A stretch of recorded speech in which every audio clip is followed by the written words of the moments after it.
Donald Trump is now officially President of the United States of America.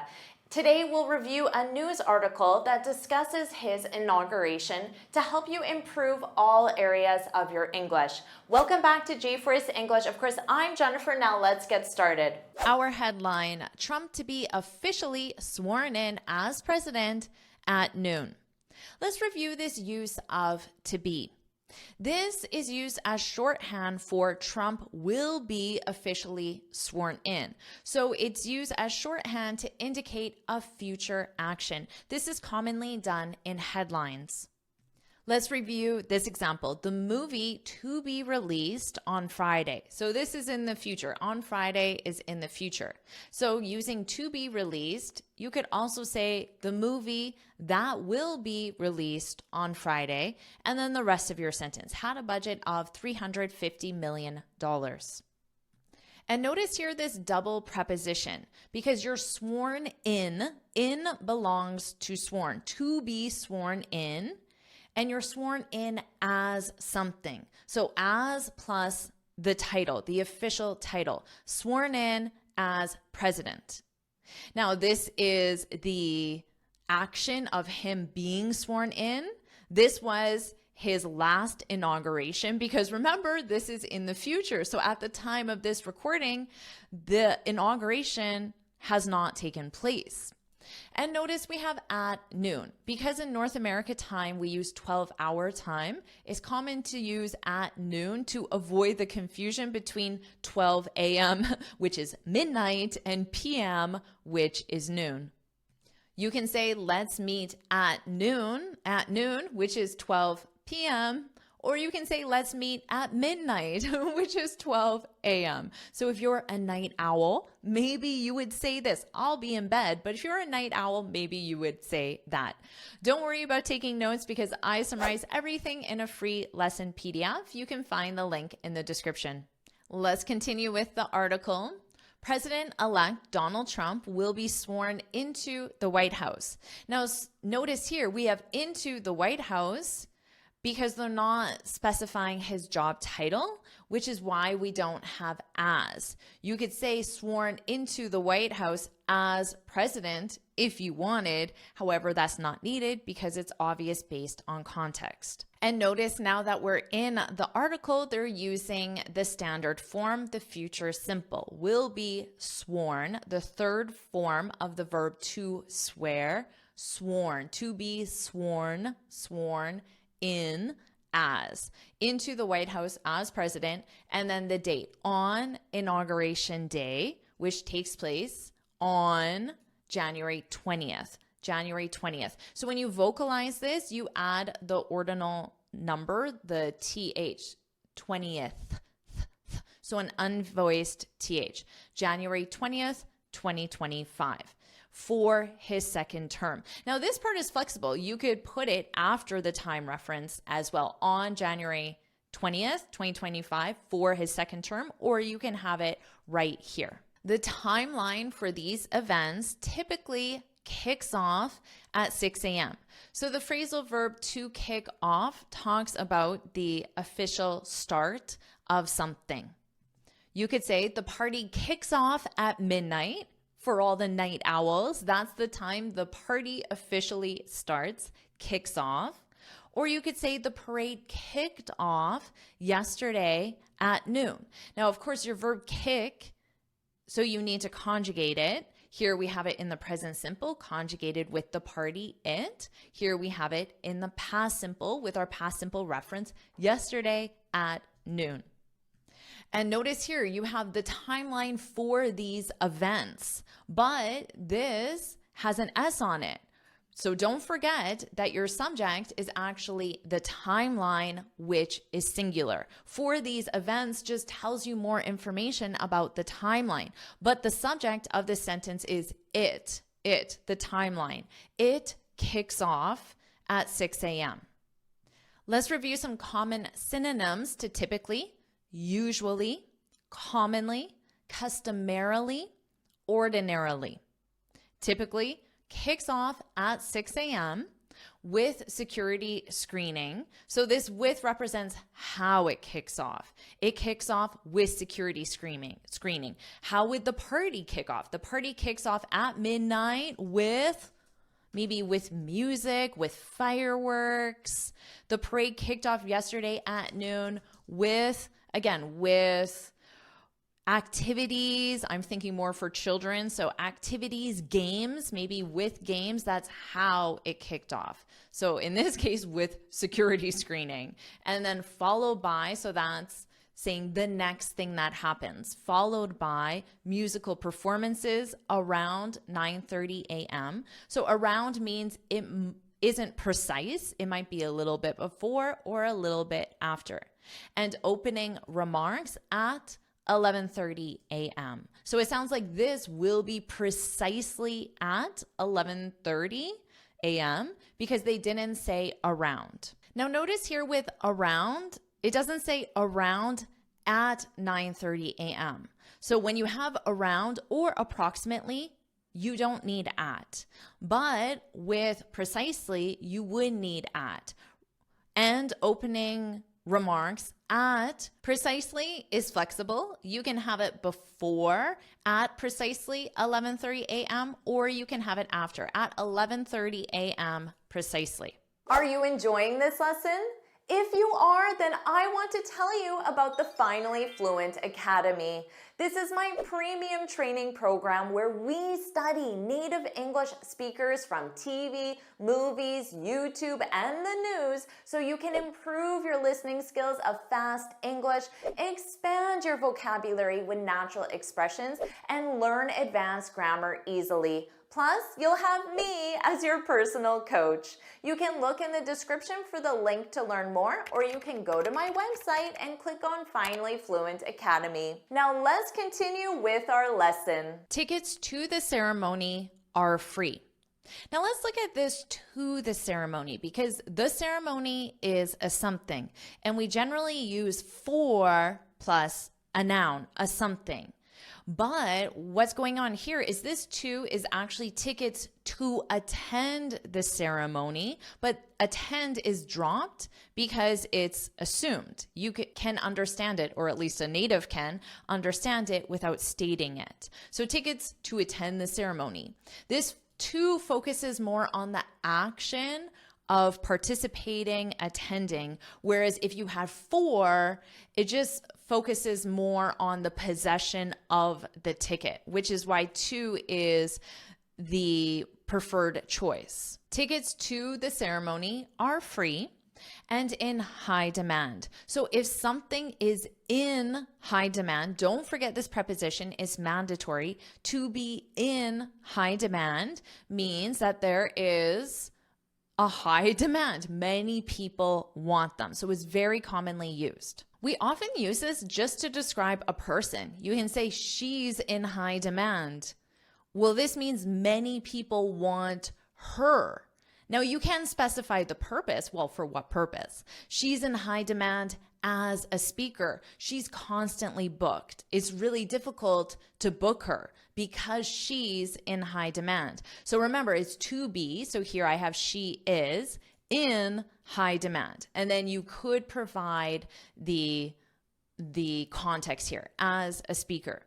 I could say my Learn English with the News lessons are, because we need to conjugate our verb to be. So this is with my lessons. They are in high demand. Many students request them. They want them. They say, Jennifer, when are you making a new Learn English with the News lesson? They're in high demand. So if you like these lessons and you want me to make another one, put let's go, put let's go in the comments so I know you want another one. They're in high demand. Let's continue. If you're not able to get your hands on tickets, to get your hands on, that means if you're not able to buy a ticket, well, in this case, there is no buy because they're free. So instead of buy, you would just say if you're not able to get a ticket. If you're not able to get a ticket. if you're not able to buy something, if you're not able to watch my lessons, if you're not able to book the speaker. So whatever it is, you can use that get your hands on, get your hands on. So this means to possess or obtain in the sense of get. So you could simply say if you're not able to get tickets instead of adding your hands on, but it makes it more colorful, more expressive. There are also public viewing areas for the parade. So this is an alternative if you're not able to get your hands on a ticket. Attendees, these are people who attend. Attendees can gather along Pennsylvania Avenue.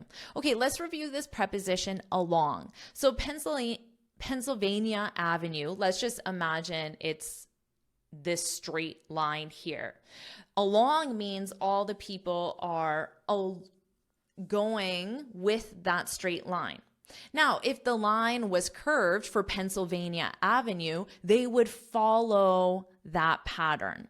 So that's what the preposition along means. So you can walk along a path, you're following the path, or you can walk on the path. They really have the same meaning, it's just what you want to focus on. And gather means to come together as a group. With gather, it's common to use different prepositions. For example, my students gathered around the screen to watch the new lesson.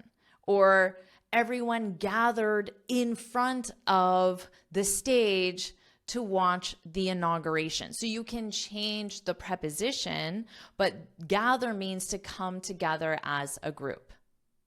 Attendees can gather along, parallel to Pennsylvania Avenue to cheer on. So if you cheer someone on, you show your support for that person or that something, and you do it vocally. So you say, woohoo, way to go, you clap, you scream. That's how you would cheer on the presidential possession. So if you want to cheer me on, show your support for my channel and these lessons that I make for you, again, you can put let's go in the comments, and then I'll imagine you're saying it, let's go, Jennifer, to show that you're cheering on the channel, cheering me on, or cheering on the lessons.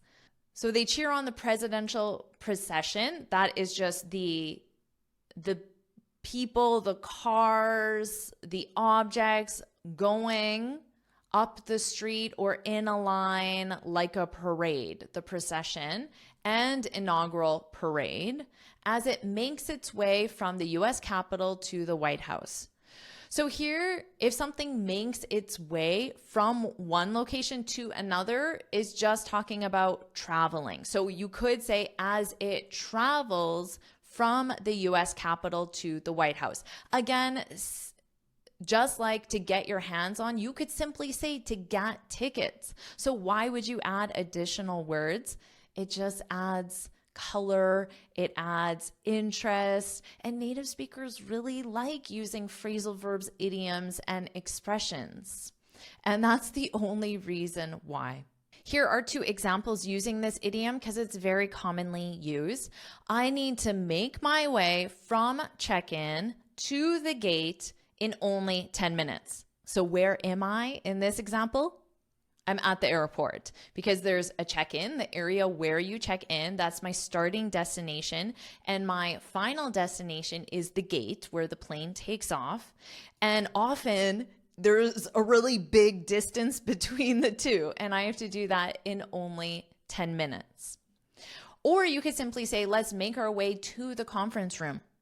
Notice in this case, the starting destination from the meeting room to the conference room. In this case, the starting destination isn't specified because it's not important. It's only important where the ending destination is, the final destination, the conference room. So you can leave out the starting destination. Let's continue. Outgoing President Joe Biden, 82. So this is the age of the outgoing president, the one who is leaving. Outgoing President Joe Biden, 82, will attend his successor's inauguration.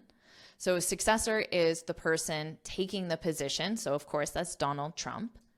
It's also traditional for all living former presidents to attend the inauguration. So Barack Obama, George W. Bush, and Bill Clinton are all likely to attend.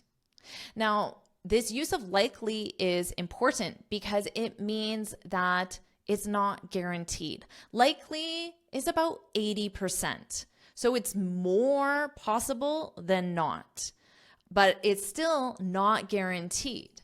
If they said will attend, that's guaranteed. So these 3 people will attend, that is a fact.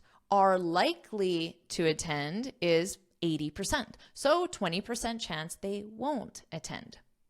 Let's continue. Trump has extended invitations. If you extend an invitation, it's a more formal way of saying has invited. So an invitation is the noun form, but you can also use the verb to invite. But using extend an invitation, but here, because it's plural, you drop the article. Extend invitations is a little more formal way of saying invite. And you always want to learn the full grammar required to use any new vocabulary. So you extend an invitation. Your verb is extend. That's what you conjugate here in the present perfect. An invitation. But if it's plural, you get rid of the article, invitations. Now you can extend an invitation to someone. So here we have to several world leaders. This is the someone, to someone. Now for something, for the inauguration. But here that information isn't stated because it's obvious. You don't need all this information, but you can include it, and you have to know what prepositions to use and the sentence structure as well. Historically, foreign heads of state, so that's another way of saying the world leaders, foreign heads of state have not been present at presidential inaugurations. So this is saying that this is new, this is different, this isn't what is normally done. Let's continue. This move, so what does this represent? The move. So a move is someone's actions or decisions. And in this case, you always look at the last thing said. And in this case, it's Trump's decision to extend invitations to invite foreign heads of state. So this move signals a potential shift in diplomatic norms and highlights the incoming administration's focus on international relations from the outset. So this provides the reason why Trump may have extended invitations. Shift means change, and from the outset, the word outset means the very beginning. So you can replace this with from the very beginning. So you still need from the if you use very beginning. From the very beginning, from the outset. So you could say students should practice speaking from the outset. So the very beginning, even after learning one word, you can practice speaking by saying that one word out loud or one very short sentence out loud. Students should practice speaking from the outset. Do you agree with that? Let's continue. Trump's inaugural fund has more than $170 million. So this dollar sign is verbalized as the word dollars, but it comes at the end. So $170 million in its coffers. So repeat after me, coffers, coffers. So it's the same pronunciation as cough, cough, but it just has this ers on it, coffers. Coffers means in its account or fund. So there's a bank account, a fund for the inauguration. And in its coffers just means in the account. It's a very specific language. You would likely use it if you worked in finance or accounting, but not in your everyday use. But when you see it in articles discussing finances, it's useful to know what it means. Major technology companies have made significant financial contributions to the inaugural fund, signaling a strategic effort to establish favorable relations with the incoming administration. Now, of course, the incoming administration is Donald Trump and his entire team. So when using the word administration, it refers to the president and all of the people on his team. And remember that these nouns are considered collective nouns. So administration, team, group, they are made up of many people, but we conjugate them as singular, as one. The administration is attending the parade. The team is, the group is attending the parade. Let's look at signaling because we had it here as well. This move signals. And here, signaling a strategic effort. So major technology companies have made significant financial contributions, signaling a strategic effort. Signaling means indicating. You could also use the word suggesting. So it's providing insight into the reason why. And notice it's in the ing form because you're focused on the action of it. Indicating, suggesting, signaling a strategic effort. Google, Microsoft, Apple, Amazon, Meta, among others, so it means that the list could continue, among others, have donated 1 million. Remember, we vocalize this as dollars. So million does not have an S, but dollars has an S. $1 million to the inauguration fund. Let's continue. Unlike a direct contribution to a candidate's campaign, there are no limits on how much an individual or a corporation or labor group can give to an inaugural committee. So by using unlike, they're saying this is not how a direct contribution works. So they're saying that there's a contrast there. This is a great sentence structure to practice. Let's review this one. Unlike her husband, Sarah enjoys staying up until midnight. She's a night owl, just to use our until midnight. So before we had at midnight, but this isn't talking about the specific reference. It's until midnight. So this means Sarah's husband doesn't like staying up until midnight because we said unlike her husband. Now, yes, husband is of course male, but her, the possessive matches who the husband belongs to, which is Sarah, and she's female. That's why it's her. Unlike her husband, Sarah enjoys staying up until midnight. So this is a great one to contrast yourself with a family member, a colleague, a friend, or anyone. How about this? You can contrast things. So you can contrast people, but you can also contrast things. Unlike coffee, tea doesn't keep me awake at midnight. So this one, I'm imagining it's midnight. So at midnight, I was awake because I had some coffee. But tea doesn't do that to me. So it's a great one to practice, and I recommend practicing with both people, contrasting people, and also things. And that's the end of the article. So what I'll do now is I'll read the article from start to finish, and you can focus on my pronunciation. Trump to be officially sworn in as president at noon. President-elect Donald Trump will be sworn into the White House on Inauguration Day for his second term on January 20th, 2025. The timeline for these events typically kicks off at 6 a.m. with security screening followed by musical performances around 9:30 a.m. and opening remarks at 11:30 a.m.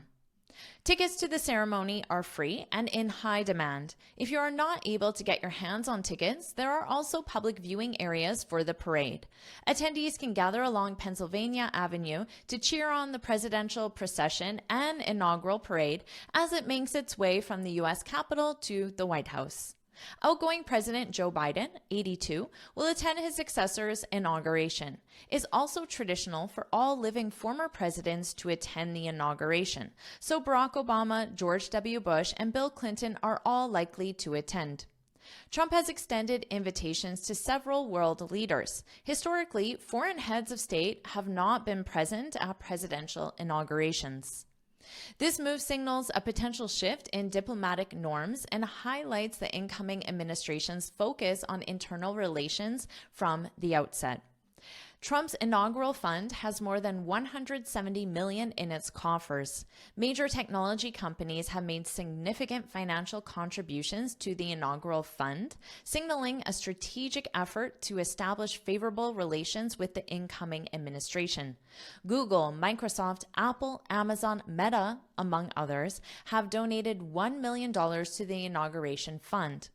Unlike a direct contribution to a candidate's campaign, there are no limits on how much an individual or a corporation or labor group can give to an inaugural committee. Do you want to keep learning English with the news? If you do, put let's go, put let's go in the comments. And of course, make sure you like this lesson, share it with your friends, and subscribe so you're notified every time I post a new lesson. And you can get this free speaking guide where I share 6 tips on how to speak English fluently and confidently. You can click here to download it or look for the link in the description. And here's another lesson to help you improve all areas of your English.